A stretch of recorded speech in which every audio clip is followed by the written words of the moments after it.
na zum si na pia ram ki mai viang vai ve the pa te eng tho na ram ki sun len san re ngom ngai lo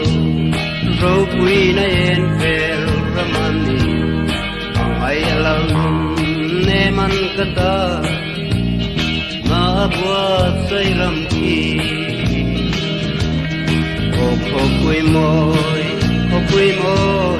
mangai lung du kim na ram tu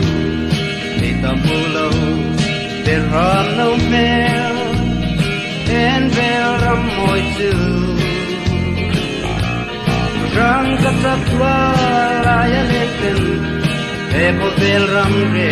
ting ai lo de ram no liam du ka pakin ne na la moyan sa karum na tele ra trang yarin ram lo la lang tu lam ka tira o ka mak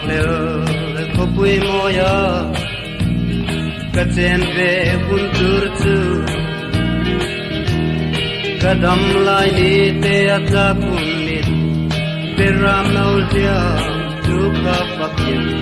di dang lam ba nun ku changin ne na la ka sang ko pui moi mangai long du kim na ram tu ni ta pu lo be ram no te en be ram moi tu rang ka ta kwa la ya len pen e ko be ram re ting ai lo pin be ram no liam du ka pakin ne na la moyan sa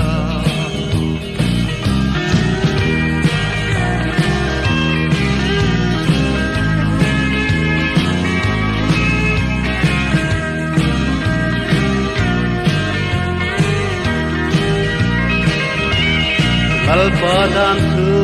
Zionani Jerusalem mapuan suaka Kristatina letolena chantintra iani tu ko he tu chung atengka lau tu reng re kan nei lo te ta saklo kopui moi ki kanta na tiamani o kopui moi o mangai long du kim na ram tu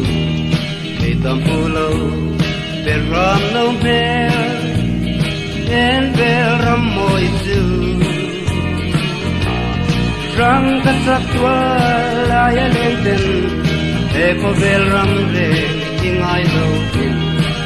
ram na ultiam du ka pakin ne na la moyan sa